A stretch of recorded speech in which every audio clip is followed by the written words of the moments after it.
aparece la interconsulta con el hematólogo y entonces aquí nos dividimos el caso haciendo dos preguntas. La primera pregunta es, ¿qué vamos a hacer con esta paciente en este momento? ¿Y qué vamos a hacer con esta paciente para estudiarla? Eran dos elementos distintos.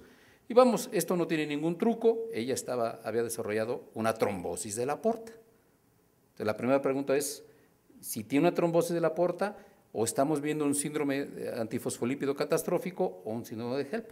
Pues no era un antifosfolípido catastrófico, puesto que, como su nombre lo indica, es impresionante la manera como se presenta. No era un síndrome de HELP, puesto que, aun cuando tenía trombocitopenia, no tenía hipertensión arterial. Entonces nos quedamos con que era una paciente con una trombosis de la vena porta. Y la pregunta es, ¿con qué? ¿Con qué le vamos a dar? Y yo quisiera que junto conmigo hiciéramos el razonamiento que en ese momento se hizo. Ella venía con su aspirina, venía con las indicaciones de su médico particular, quien le dijo, usted debe continuar con aspirina todo el embarazo hasta que nazca su bebé. La primera opción, la que pidió inclusive el familiar, su esposo, era déjenle la aspirina, fue lo que le dijo su médico. Otro grupo de médicos dijimos, no, ella debe ser anticoagulada de manera formal con heparina estándar a esta dosis. Y los ginecólogos dijeron, bueno, ¿y qué tal si le agregamos heparina de bajo peso molecular a esta dosis o a esta dosis y le agregamos esteroides? Pues tiene un antifosfolípido y podemos darle el tratamiento.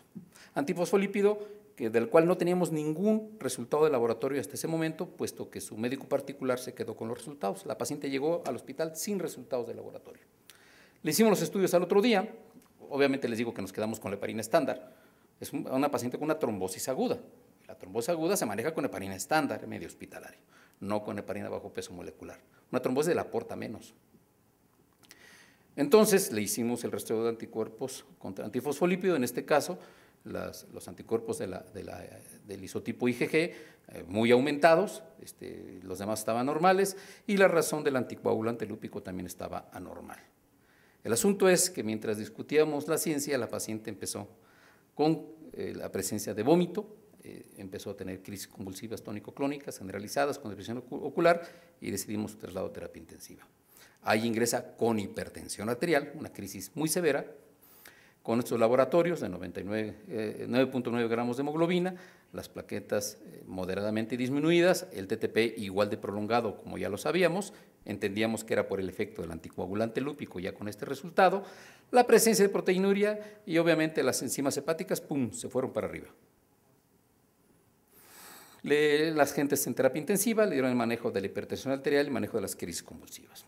Deciden terminar la cirugía porque ahora están seguros que se trata de un síndrome de HELP que acaba de complicar el embarazo y entonces, sin tener explicación clara por qué estaba convulsionando, parecía que era eclampsia, sin embargo la cosa no terminó ahí. Le indican una operación cesárea, sacan a su bebé por ahí pequeñito, aquí está, 470 gramos, se intuba, estiman una pérdida de 1.500 gramos, y la paciente continuó su manejo en terapia intensiva, inclusive durante los siguientes 16 días que estuvo metida en terapia intensiva.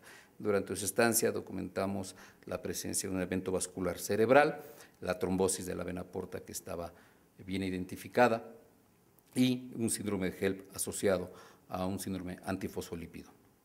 Esta diferenciación, esta asociación entre síndrome antifosfolípido y síndrome de HELP también ha sido reportada en la literatura y a diferencia del síndrome de HELP que no viene dentro del antifosfolípido, como yo les dije en las diapositivas anteriores, el síndrome de HELP clásico, el que viene asociado a la preeclampsia, se presenta generalmente a finales del embarazo.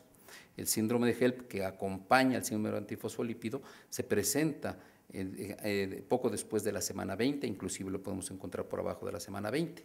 Y esto tiene graves implicaciones en términos de pronóstico fetal, puesto que la inmadurez hace que la mortalidad neonatal sea muy elevada, cercana al 70%, y entonces el pronóstico de estas mamás es totalmente difícil, totalmente distinto. Esta asociación entre la paciente que tiene como fondo un síndrome antifosfolípido y genera la complicación con un síndrome de HELP ya ha sido estudiada previamente en la literatura, saben que su comportamiento es muy agresivo, Quiero que vean nada más que cursan con infarto hepático cerca de la tercera parte de las pacientes. Es impresionante. Ambos son estudios de revisión sistemática. Es impresionante la manera como se presenta.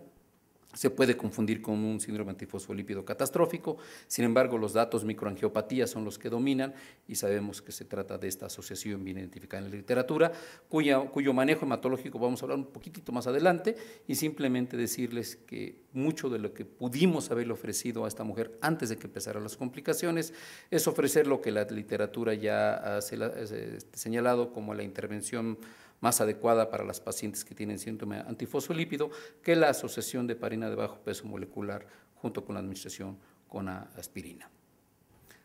Empezamos con que éramos los últimos invitados a esta reunión y efectivamente, rara vez nosotros vamos a participar en el diagnóstico de un síndrome de HELP primario, eventualmente podemos participar en el síndrome de HELP secundario.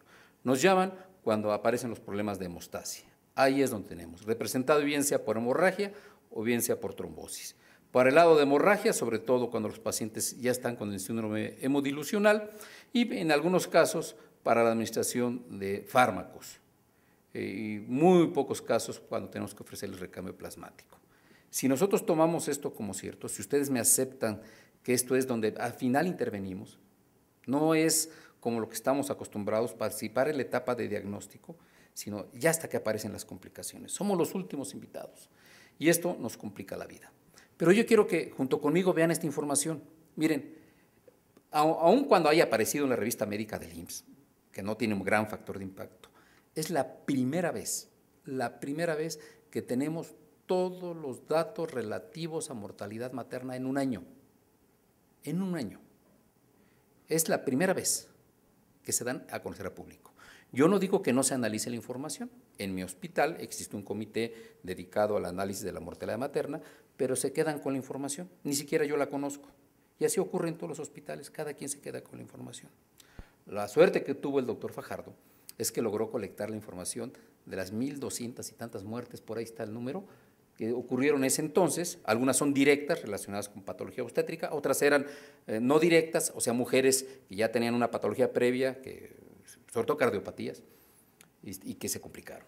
Bueno, entonces Fajardo hace el análisis de esta información y la publica en el mes de septiembre, salió este número, que yo les invito a que lo lean, por favor, porque aquí es donde aparecemos los convidados de piedra. Los que estábamos al último, ocurre que como causa directa de muerte, ocurrió en casi el 40% de las mujeres, fundamentalmente por síndrome hemodilucional. Y quiero que junto conmigo vean la cuarta causa de muerte, tromboembolia pulmonar.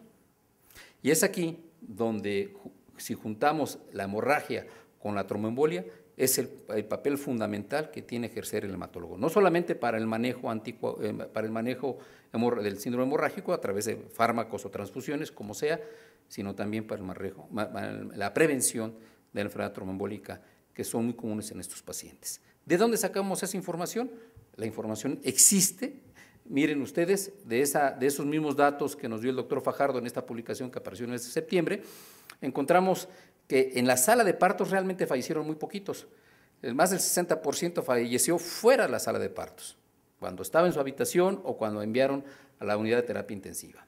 De esta información, de la información que nos dieron de la evaluación de estos expedientes, considerando todas las causas que generaron la muerte materna, todas las causas, se hizo el análisis sobre qué pasó, si era algo donde el paciente y la familia tuvieron responsabilidad, o bien era una enfermedad tan agresiva que no había mucho que hacer, o si bien falló el sistema de salud en términos de infraestructura, organización y atención, o si falló los que atendemos a los pacientes. Esto es fundamental que lo entendamos, por eso el papel del hematólogo.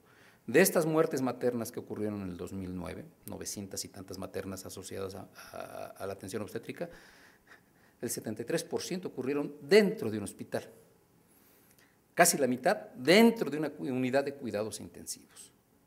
¿Qué pasó? Si teníamos la atención, ¿por qué las pacientes fallecieron ahí? Ahora entendemos qué fue lo que pasó. Sí, efectivamente llegaron a una terapia intensiva, no más que fallecieron en las primeras horas de vida, las primeras 24 horas de vida fallecieron. ¿Cómo lo sabemos? Porque la tercera parte de ellas fallecieron en el puerperio inmediato. Para los que no son muy expertos en esto, el puerperio inmediato se define aquel que ocurre en las primeras 24 horas de vida. Y el puerperio mediato es aquel que transcurre hacia la semana de vida. Entonces, obviamente, las pacientes llegaron tan mal a las salas de cuidados intensivos que poco se pudo hacer en las salas de terapia. Ahí falleció la mitad de ellas. Participaron miren, más del 65% de estas mujeres, sus nacimientos fueron atendidos por especialistas.